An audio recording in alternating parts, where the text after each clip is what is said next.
अस्सलाम वालेकुम दोस्तों। आज की इस वीडियो में हम बात करने वाले हैं कि जापानीज़ हीटर कभी चल जाता है, कभी नहीं चलता। तो ये हमारे पास एक भाई लेके आए हैं यूट्यूब से। इन्होंने हमारा चैनल देखा है, तो पहले इन्होंने राब्ता किया है, फिर हमारे पास लेके आए हैं। तो अभी हम इसको चेक करेंगे कि ये क्यों नहीं चलता। तो ये कस्टमर का कहना ये था कि जब भी मैं पहले भी 2-3 बंदों के पास लेके गया हूँ, तो जब भी मैं लेके जाता हूँ, वो जब चलाते हैं तो ज़ाहिर है शॉपकीपर के पास तो सिलेंडर ही होता है, उस पे हम लोग चलाते हैं।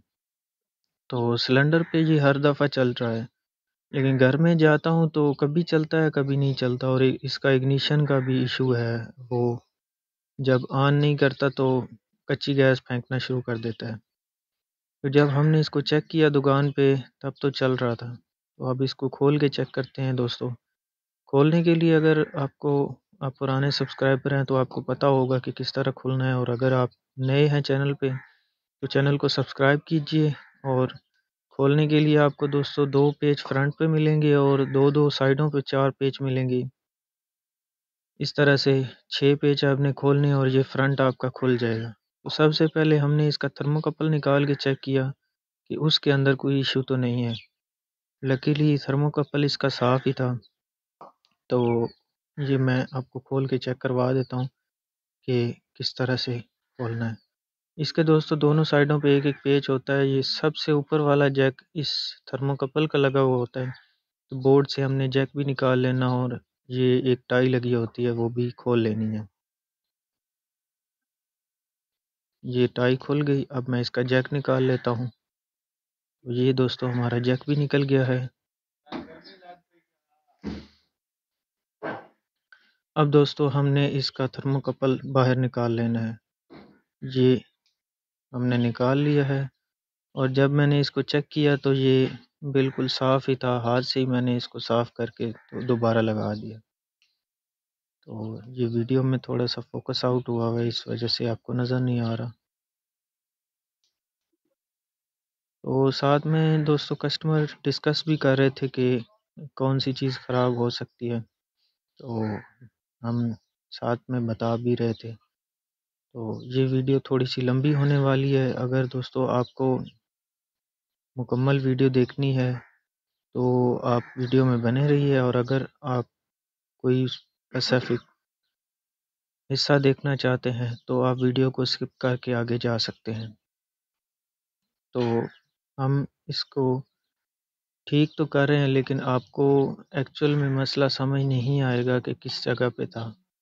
तो अगर आप दोस्तों वीडियो को पूरा देखते हैं तो वीडियो में किसी हिस्से में मैं आपको बताऊंगा कि इसमें असल में मसला था क्या और हमने इसमें क्या रिपेयर किया है। तो अब इसके बाद हमने इसका जेट खोला था। जेट खोल के हमने चेक किया कि इसके अंदर कोई कचरा वगैरह तो नहीं है।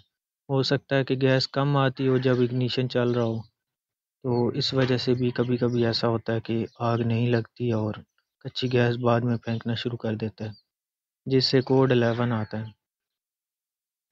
तो ये भी हमने यहाँ से निकाल के,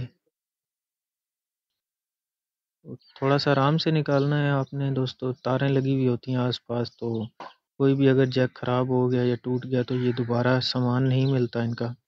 तो ये इसका इग्निशन है।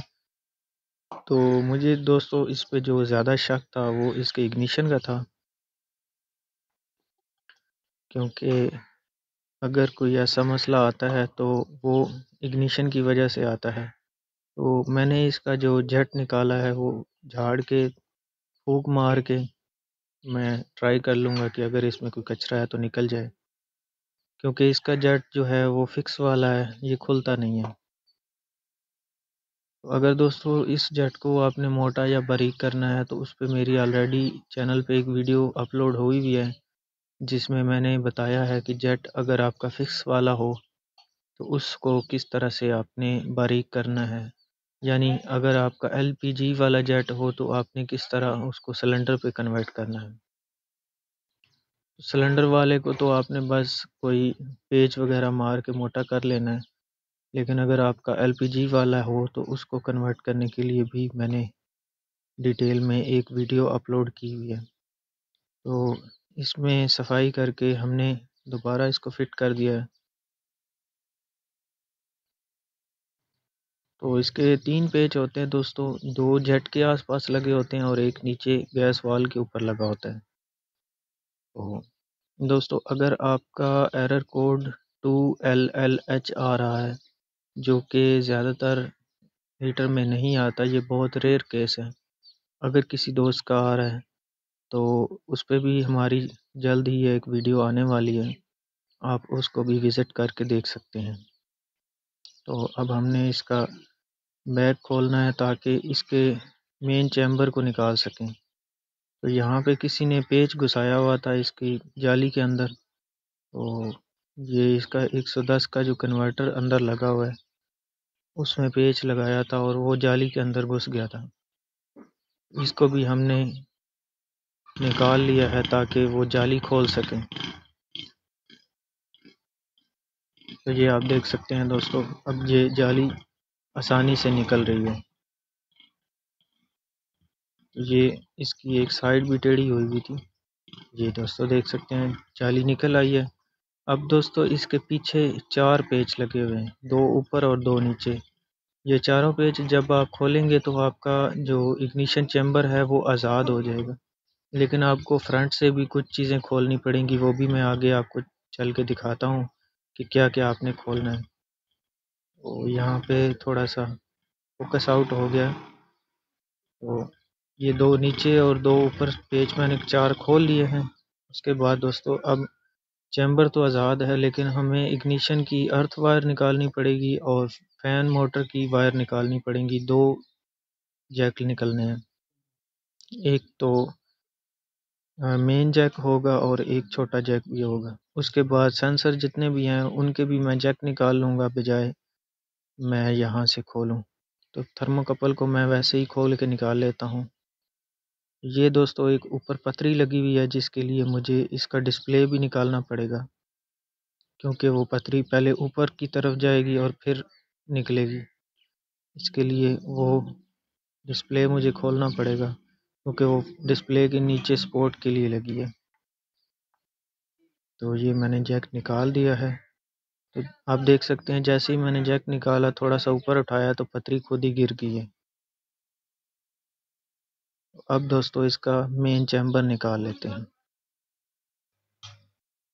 ये मैं थोड़ा सा ऊपर उठाता हूँ क्योंकि इसके फ्रंट के ऊपर थोड़ी सी प्लास्टिक उठा होता है, जिसकी वजह से इसको थोड़ा सा ट्रिक लगा के खोलना पड़ता है। तो ये मैं इसका पाइप खोल लेता हूँ।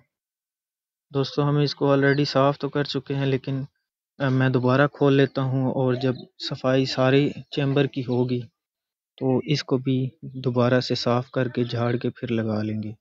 लेकिन दोस्तों एक चीज़ का ख्याल रखना है आपने कि कोई भी जैक, कोई भी तार टूटे ना, क्योंकि वो बाद में फिर आपको पता होगा कि जापानीज़ हीटर जितने भी आते हैं ये सेकंड हैंड ही आते हैं। पाकिस्तान में इनकी कोई भी चीज़ नई आपको नहीं मिलेगी।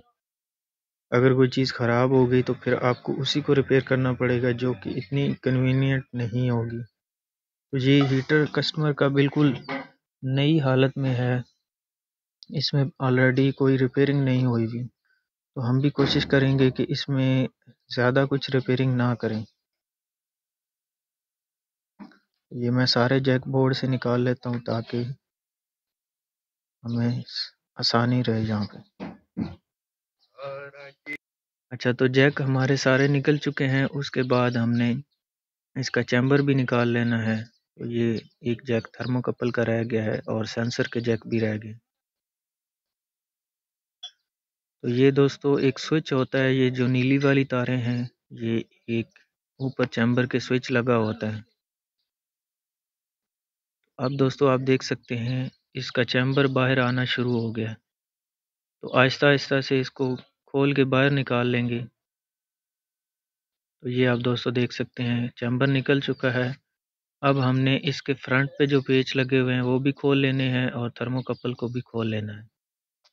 ऊपर वाले दोस्तों सेंसर मैं इसके नहीं खोल रहा, क्योंकि उनको खोलने की ज़रूरत नहीं पड़ेगी, वैसे ही सफाई करके जैसे लगे हुए हैं ऐसे ही फिटिंग कर देंगे। तो ये दोस्तों आप देख सकते हैं थर्मोकपल को मैंने दोबारा खोल लिया है, क्योंकि ये पहले ही साफ़ थी तो इसका शक भी नहीं कि यहाँ से मसला हो सकता है। तो हमने इसका मसला ज़रूर निकालना है ताकि कस्टमर के घर पे जाके दोबारा से इशू ना आए। तो यहाँ पे इसके 6 पेच लगे होते हैं। एक तो हम ऑलरेडी अर्थ वायर को खोलने के लिए निकाल चुके हैं, बाकी 5 पेच भी आपने खोल लेने हैं। और ये दोस्तों आपने फ्रंट से उठाना है और पीछे की तरफ दोनों साइडों पे लॉक लगे होते हैं। जब आप पीछे दबाएंगे तो वो लॉक खुल जाते हैं। इस तरह से ये हमारा फ्रंट खुल जाता है। उसके बाद दोस्तों इसका चैम्बर के अंदर और कोई चीज़ नहीं खुलती। हीटिंग वाला चैम्बर जो है उससे हमने वो हीटिंग वाला हिस्सा निकालना है। तो उसके यहाँ पे इस साइड पे एक पेच होता है और 3 दूसरी साइड पे होते हैं। तो यहाँ की साइड का मैंने निकाल लिया है। अब ये दोस्तों हमने इस साइड के निकाल लेने हैं। तो इसी साइड पे दोस्तों हमारा इग्निशन का जो करंट की वायर लगती है वो भी इधर ही लगती है। तो मैं ये खोल लेता हूँ। एक दूसरी साइड पे होगा और एक ऊपर होगा थोड़ा सा, तो ये पतरी भी निकल जाएगी हमारी। अभी दोस्तों एक पेच अभी भी रह गया इसका, मैं ये भी खोल लेता हूँ। जी तो दोस्तों अब हमारा चैम्बर आज़ाद है, लेकिन ये पतरी इसके साथ ही रहेगी क्योंकि इसकी जो पतरी के अंदर से कुछ पिन्स आ रही हैं वो टेढ़ी हुई हैं। तो इसको हम बाद में खोल लेंगे। पहले मैं इसका इग्निशन का जो हिस्सा वो खोल लेता हूँ। तो ये इसका काम होता है दोस्तों इग्निशन अंदर ऑन करना या करंट छोड़ना, जिससे हमारे चैम्बर के अंदर आग लगती है। तो ये भी मैं स्लाइड करके निकाल लेता हूँ, क्योंकि हमने दूसरी तरफ से पेच जो लगा हुआ था लॉक करने के लिए वो पहले ही खोल लिया था, तो इस वजह से ये निकल आया।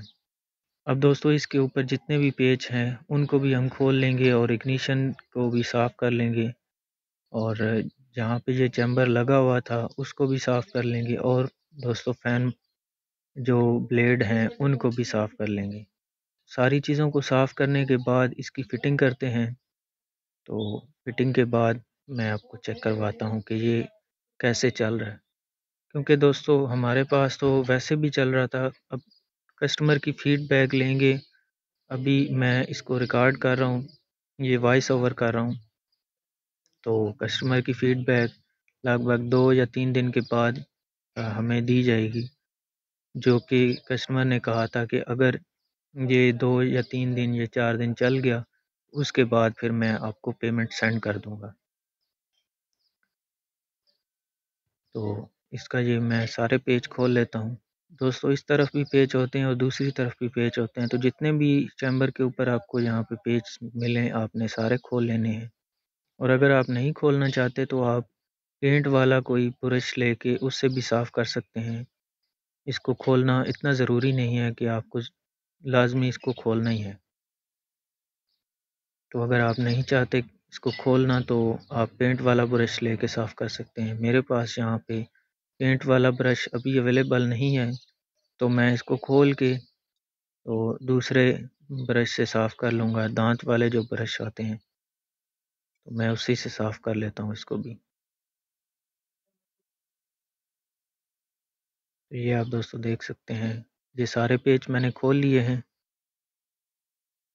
अब दोस्तों ये चैम्बर थोड़ा सा आपस में फंसा हुआ होता है, इसको थोड़ा सा आपने ज़ोर लगा के खींचना है तो ये निकल आता है। ये आप दोस्तों देख सकते हैं थोड़ा थोड़ा निकलना शुरू हो गया है। जी तो दोस्तों ये चैम्बर हमारा निकल चुका है।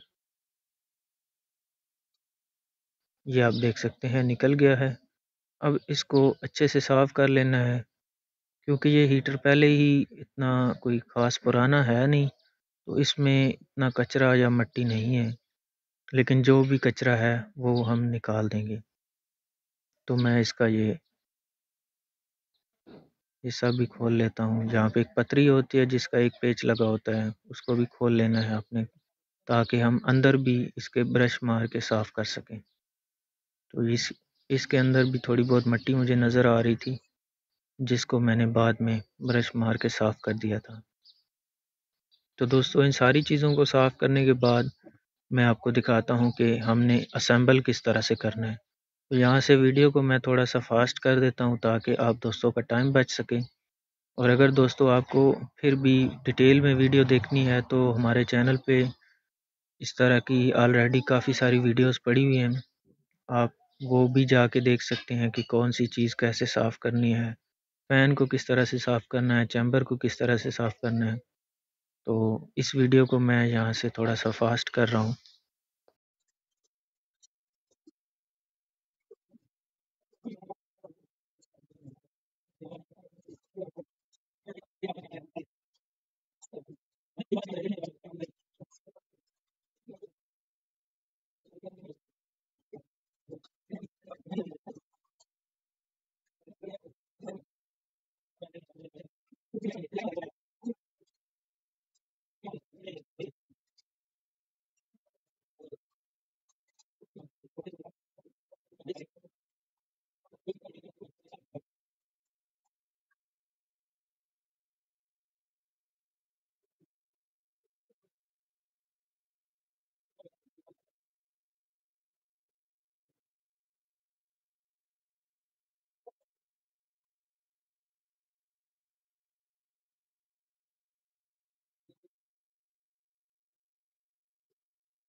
तो अब दोस्तों चलते हैं असल मसले की तरफ। तो यहाँ पे मैंने इसको साफ़ करते हुए जो मसला इसका देखा है वो इसी ये जो कनेक्टर होता है चैम्बर के अंदर लगा होता है इसके अंदर था। तो जब मैं इसको साफ़ कर रहा था तो मुझे लगा कि ये पतरी जो है ये सही से कनेक्ट नहीं कर रही, यहाँ पे ज़ंग लगा हुआ था। फिर मैंने इसको अच्छे से साफ़ किया और ये पतरी वैसे भी थोड़ी सी ऊपर उठी हुई थी। मैंने इसको हिला के थोड़ा सा एक तो चक्कर पूरा घुमा दिया और फिर इसको प्लास की मदद से थोड़ा सा नीचे बिठाया था। तो मैं अभी आपको दिखा देता हूँ, क्योंकि मुझे इस पे पहले से शक था कि इसी हिस्से के अंदर मसला होगा। तो यहाँ पे सिर्फ इसका अर्थ कनेक्ट नहीं हो रहा था जिसकी वजह से मसला आ रहा था। ये आप दोस्त देख सकते हैं मैंने इसकी सफाई कर ली है। अब मैं प्लास लेके इसको सेट कर लूँगा बाद में। पहले हम इसको चैम्बर को जोड़ लेते हैं। मैंने इसकी साइडों के जो एक एक पतरी थी वो भी प्लास की मदद से खोल के निकाल दी हुई हैं। तो पहले मैं इसके पेच सारे अलाइन कर लेता हूँ। तो ये दोस्तों दोनों तरफ से सेम ही नज़र आता है। इसको आपने जब फिटिंग करनी है तो आपने एक ध्यान रखना है कि आपके राइट साइड से गैस इंटर हो रही है और ये अभी लेफ़्ट साइड से इंटर होने के लिए रखा हुआ है मैंने। तो इसका जो थर्मोकपल सेंसर की जो इसमें सुराख होगा या होल होगा वो इसके अभी नीचे की तरफ पड़ा हुआ है। तो मैं ये पेच लगा के आपको दूसरी तरफ से भी दिखा देता हूँ कि जो होल है वो दूसरी तरफ से है। तो ये मैं जल्दी से पेच लगा देता हूँ।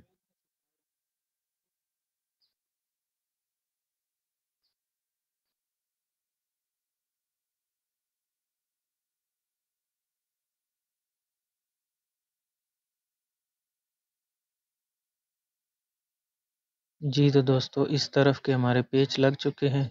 अब इसको घुमा के दूसरी तरफ मैं दिखाता हूँ। तो ये आप दोस्तों देख सकते हैं ये उभरी हुई जगह जो है ये थर्मोकपल के लिए होल है, जिससे वो सेंसर अंदर जाता है और हीटिंग चैम्बर के अंदर वो सेंस करता है कि आग लग गई है या नहीं। तो ये आपने इसी साइड पे करना है। अगर आप इसको भूल जाएंगे तो फिर आपका सेंसर चैम्बर के अंदर नहीं घुसेगा, जिससे फिर आपको दोबारा से पूरा हीटर या पूरा चैम्बर आपको खोलना पड़ेगा।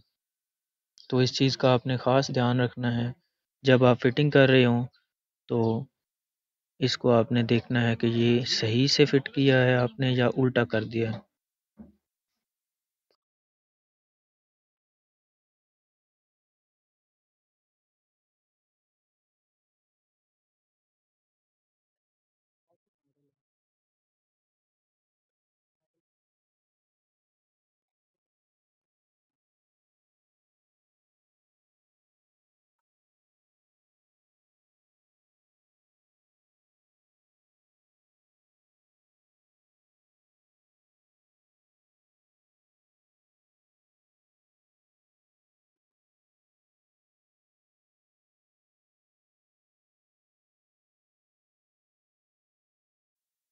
तो दोस्तों फिटिंग के बाद यहाँ पे मैं इसकी पतरियाँ भी लगा लेता हूँ। दोनों पतरियों को साइड से सुराख सीधे देख के आपने स्लाइड करना है और ये टेढ़ी कर देनी है। तो ये दोस्तों अगर आप नहीं भी टेढ़ी करते तो इतने कोई ख़ास फ़र्क नहीं पड़ता, लेकिन फिटिंग में आपको थोड़ी सी मुश्किल होगी, इसलिए मैं भी इसको टेढ़ी कर रहा हूँ। ये बस आपने थोड़ी थोड़ी टेढ़ी करनी है ताकि ये पतरी फंस जाए, ना कि बिल्कुल ही टेढ़ी कर दें, क्योंकि अगर आप फुल टेढ़ी कर देंगे तो उससे फिर ये होगा कि आप जब फिटिंग करने लगेंगे तो वो पतरियाँ ही चैम्बर के अंदर फंस जाएंगी। ये वाली पतरी दोस्तों मैं उल्टी लगा रहा हूँ, बाद में मैंने इसको सीधा किया था। अगर आपकी भी ये पतरी आपको याद नहीं है तो आप भी इसको देख के सीधा लगाएं, क्योंकि फिर आपको बाद में ये खोल के सीधी करनी पड़ेगी। तो ये अभी आप देख सकते हैं कि जब मैंने इसको ये फिट की है तो ये उल्टी लगी हुई है, हालांकि इसको दूसरी तरफ से लगना चाहिए था। अंदर का हिस्सा बाहर और बाहर का हिस्सा मैंने अंदर कर दिया। तो ये भी बाद में मैंने इसको सीधा कर दिया था, क्योंकि मैं अभी वॉइस ओवर कर रहा हूँ बाद में, तो इसलिए मैं आपको ये जो भी यहाँ पे गलतियाँ की गई हैं वो मैं आपको साथ में बता रहा हूँ ताकि आप उन गलतियों से बच सकें। तो ये पाइप को भी हम फिट कर देते हैं। इसके दोस्तों यहाँ पे 2 पेच लगते हैं और पतरी का 1 पेच लगता है। यहाँ पे 3 पेच लगने हैं और ये फिटिंग हो जाएगी। उसके बाद दोस्तों हमने इसका इग्निशन का जो हिस्सा है इसको सेट करना है।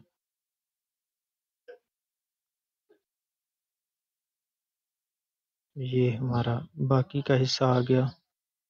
इसको अच्छे से साफ करके मैं फिटिंग कर लेता हूँ। तो दोस्तों यहाँ पे मुझे थोड़ी सी मट्टी फिर नज़र आई थी, जिसको मैंने फिर बाद में साफ़ कर लिया।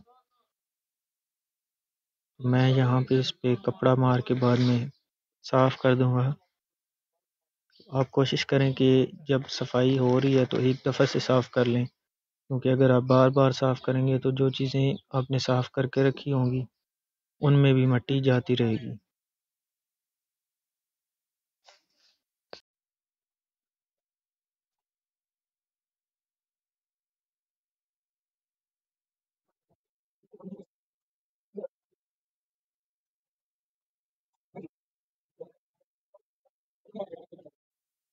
तो यहाँ पे दोस्तों अभी आप देख सकते हैं, जब मैंने इसका चैम्बर फिट किया है तो वो पतरी सही से फिट होने ही नहीं दे रही, क्योंकि मैंने इसको उल्टा लगाया हुआ था। तो यहाँ पे मैं इसको पहले सीधा करके पहले प्लास की मदद से इसको निकाल लूँगा, तो सीधा करके लगा दूँगा। ये आप दोस्तों देख सकते हैं, इस तरफ से मैं इसके पेच लगाता हूँ। और जब मैं दूसरी तरफ से फिट करने लगा था तो फिर मुझे पता चला कि ये पतरी इसकी टेढ़ी हुई है, मतलब ये उल्टी लग गई है। इस तरफ से तो ज़्यादा कुछ ख़ास फ़र्क नहीं पड़ता। ये हमारा पेच लग चुका है।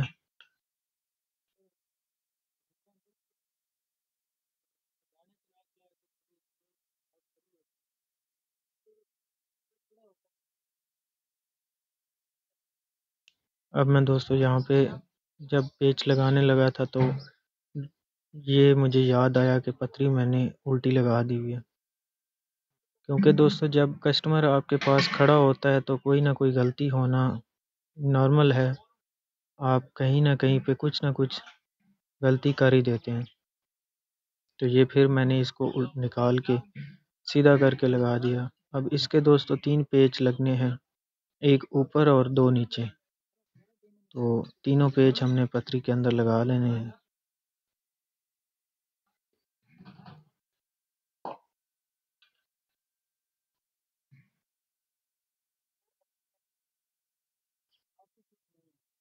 तो इसको देख रहे हैं कि मैं क्या कर रहा हूँ।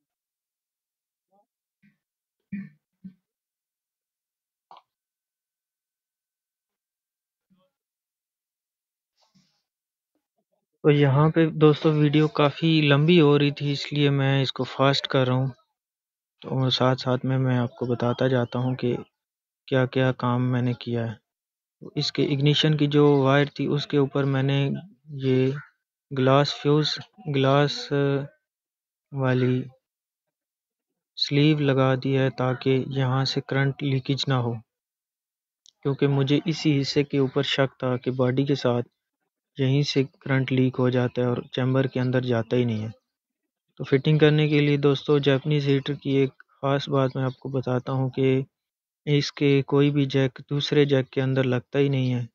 सारे जैक आपने लगा लेने हैं। जैक लगाने के बाद आपने इसके पीछे पेच जो 4 हमने खोले थे चैम्बर के वो भी लगा देने हैं। ये जैक मैं सारे लगा रहा हूँ।